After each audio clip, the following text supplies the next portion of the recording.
Bom, aí saiu hoje uma matéria na Folha de São Paulo. Moraes, Dino, Gilmar e Zanin formam aliança contra a agenda de Fachin no STF.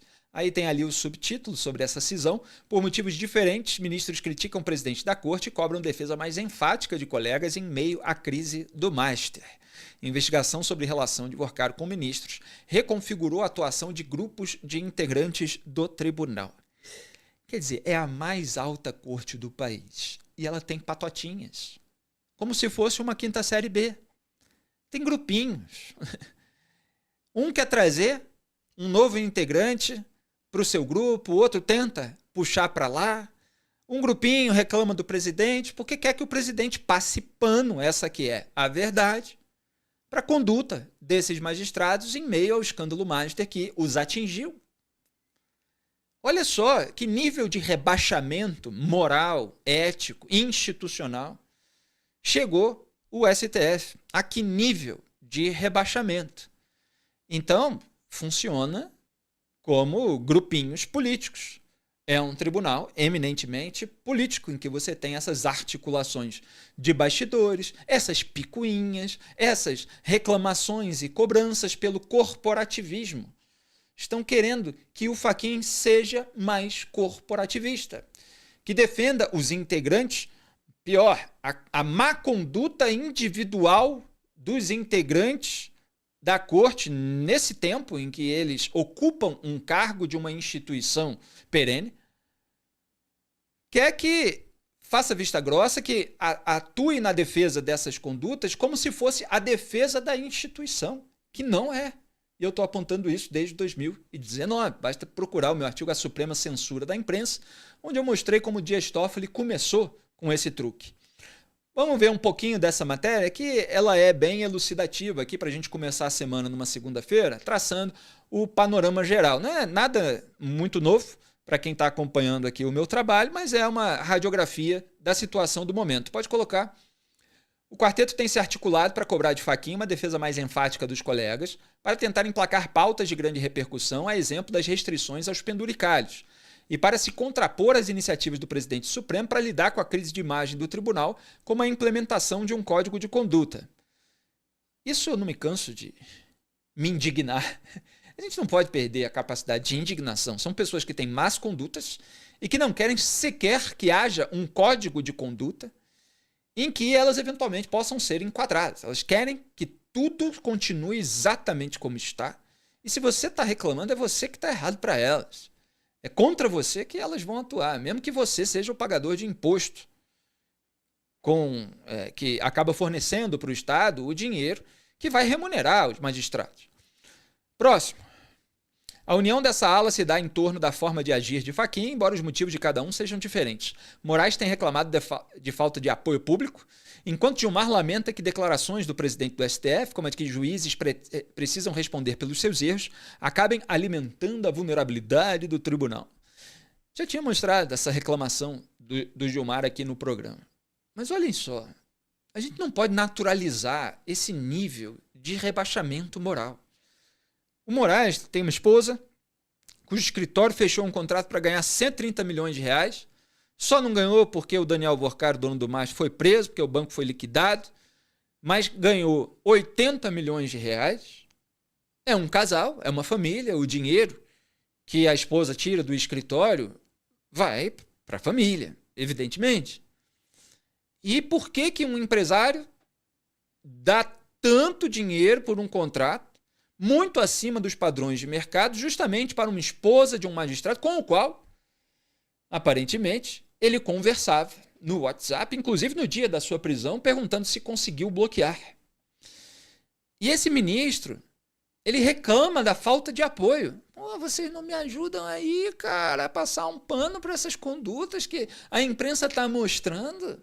Vocês têm que me ajudar. Isso aqui é o STF Futebol Clube.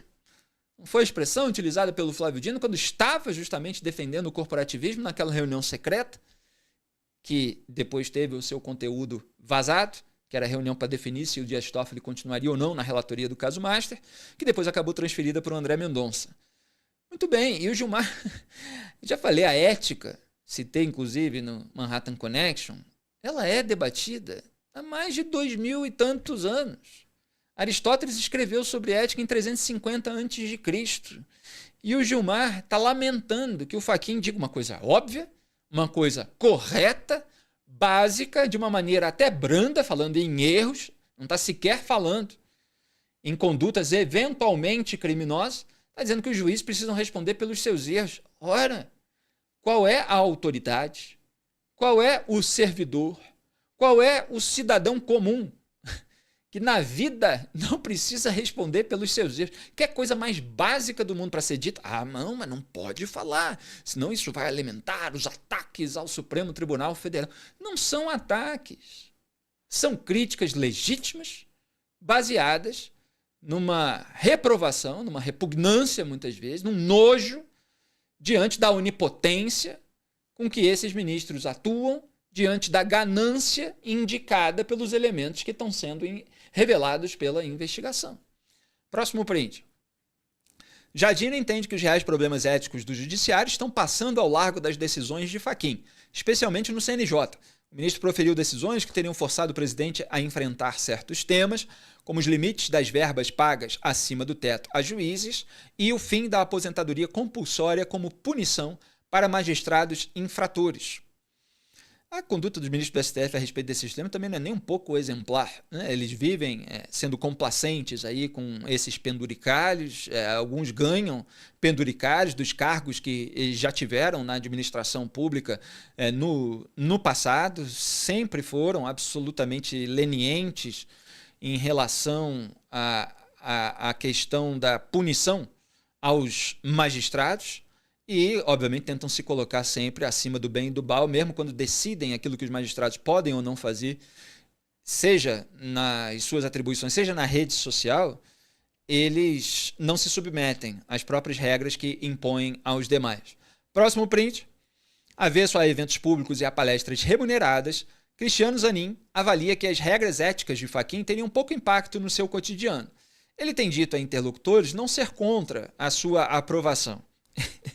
É maravilhoso, né? Não sou contra, não. O sujeito não tem sequer a autonomia para dizer isso aí é importante. É importante que magistrados tenham um código de ética. Não quer ficar mal com o centrão do STF. Não sou contra e tal. Porque ele não é atingido, porque ele não faz especificamente isso. De ficar dando palestra aí, sendo pago com cachês sigilosos nesses eventos de lobby nacionais e internacionais. Mas aí ele está insatisfeito com a condução desse tema pelo presidente. A leitura é que a insistência no assunto está expondo a corte a críticas. Olha, gente, que absurdo, não é mesmo? Você dizer que os ministros têm que se comportar, que eles têm que ter uma conduta ética. Se você disser isso, você vai expor a corte a crítica. Não é a corte. Aliás, a imprensa precisa tomar cuidado. A matéria tá ótima e eu entendo, às vezes, um trecho em que se utiliza até o raciocínio feito pelos magistrados. Mas é bom deixar claro, não é a corte que está exposta a críticas. Isso não é uma crítica à existência do Supremo Tribunal Federal, à necessidade de haver um Supremo Tribunal Federal, o escopo até do Supremo Tribunal Federal, embora isso muitas vezes seja discutível, ao lugar que ele ocupa no Estado democrático de direito do Brasil, pelo menos supostamente existente. Apesar de tudo isso que a gente está vendo, não é a corte, é a conduta. Mas eles não querem ficar mal na fita. É o STF Futebol Clube, que não é o Supremo Tribunal Federal. Quem defende o Supremo Tribunal Federal são aqueles, justamente, que apontam as condutas antiéticas dos seus integrantes. Aqueles que são complacentes, que ficam no compadrio, que ficam exercendo pressão para que isso não mude, esses aí são os que estão prejudicando a instituição STF. Próximo.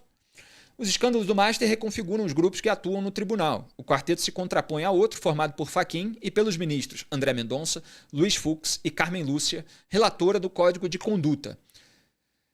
Olha, Carmen Lúcia sempre foi um tanto vaga, um tanto gelatinosa, aí em meio a essas alas. Ela sempre foi muito próxima do Gilmar Mendes, em votações sensíveis, muitas vezes decidiu conforme o Gilmar tinha votado, mudou o seu voto, jamais vamos esquecer, no caso da suspeição do Sérgio Moro, tinha dito, inclusive, no julgamento, antes de ser adiado, que não havia nenhuma ilegalidade em um magistrado assumir um cargo de governo. Tanto é que depois Ricardo Lewandowski virou ministro da Justiça e Segurança Pública do governo Lula, e sem nenhum fato novo, apenas a pressão da esquerda e desses representantes da ala do judiciário, do tucanato e do MDBismo, vamos dizer assim, que foram atingidos, ela mudou o voto, sob protesto do Fachin, que falou: não tem nenhum fato novo. Como assim muda? Bom, mas nesse momento está sendo colocada aí como alguém que defende código de ética, e nos seus discursos lá no Tribunal Superior Eleitoral, porque ela tem essa dupla função, ela tem pregado ética dos magistrados, mas nunca desce a individualidade. A gente nunca vê um enfrentamento como o Barroso fez do Gilmar, como outro dia o Luiz Fux, por mais resumido que tenha sido, e viralizou o corte aqui no canal no fim de semana, fez para rebater Alexandre de Moraes, Gilmar Mendes e Flávio Dino. Mas, bom, você tem esse grupo aí: Fachin, Mendonça, Fux, Carmen Lúcia, e o ministro Cássio Nunes Marques atua como um pêndulo entre os dois núcleos. Quer dizer, Cássio Nunes Marques é o centrão do centrão. Ele é o centrão de uma corte onde você tem um centrão e uma outra ala que quer preservar o mínimo de adequação de condutas, aparentemente. E o Cássio Nunes Marques foi atingido também pelo escândalo Master, o que acaba pressionando ele a aderir ao centrão do STF, esse que é integrado por Gilmar, por Toffoli, por Moraes, por Flávio Dino e por Cristiano Zanin, que são esses acoplados aí, novos indicados do Lula. Mas o Toffoli tem uma situação sui generis. Vamos colocar o próximo print? O ministro Dias Toffoli não tem participado das interlocuções do grupo, embora esteja igualmente implicado nos desdobramentos do Master e também discorde da postura de Fachin à frente do STF. Hoje, Toffoli é considerado um magistrado isolado na engrenagem do tribunal. Recai sobre Toffoli a desconfiança de que ele ou algum de seus auxiliares tenha vazado a reunião secreta de fevereiro, em que ficou decidida a saída do magistrado da relatoria do caso Master, é aquela que eu estava lembrando aqui, e o arquivamento de uma suspeição levantada pela Polícia Federal. Toffoli nega ter sido responsável pela divulgação das conversas ocorridas naquela ocasião, que é outro escândalo, que os ministros do STF suspeitem de Toffoli e não tenham iniciado qualquer tipo de apuração. Se eles consideram que vazamento é uma infração, como eles dizem quando o vazamento é feito em outros órgãos de fiscalização e controle, ou por políticos, eles tinham o dever de abrir uma investigação.